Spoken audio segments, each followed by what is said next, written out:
Hello, everyone. I hope and pray that you're doing well. For some reason, I've been thinking about weddings this week. I'm actually here sitting amongst a whole bunch of things that will need to be transported from our house to the lake later this week, where the wedding will take place.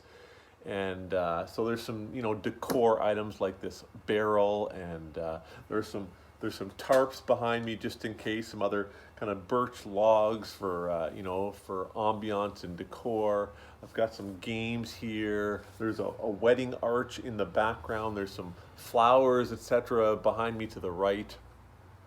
All stuff that needs to go off to the lake later this week.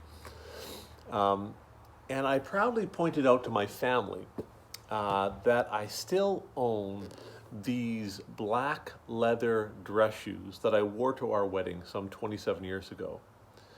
And I still wear them sometimes. I suggested that for nostalgic reasons, maybe I'd want to wear these to the wedding this week, to Maria and Joel's wedding this weekend. It seemed like a good idea to me, but I was outvoted, vetoed. So I will be wearing some different shoes this weekend, and I'm okay with that. Made me think also of our wedding text as I was being nostalgic from Psalm 145. I'm actually going to read it out of our wedding Bible, the gift that we received. And so I'm just going to read from verse 3 and 4. Great is the Lord and most worthy of praise. His greatness no one can fathom. One generation will commend your works to another. They will tell of your mighty acts.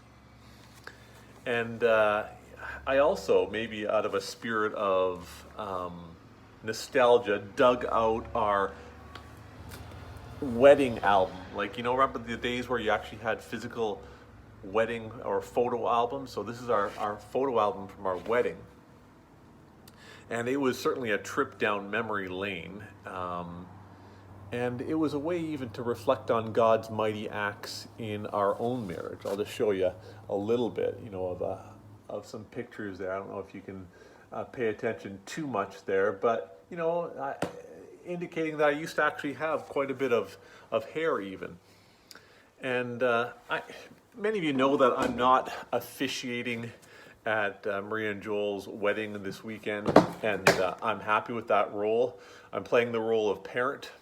And all the same, the preacher and the dad in me might be kind of itching to proclaim some of the words from our Psalm 145 wedding text, both to remind myself, to remind my family, and everybody that need to hear it of these promises. And this is from later on in Psalm 145. The Lord is trustworthy in all he promises, faithful in everything that he does.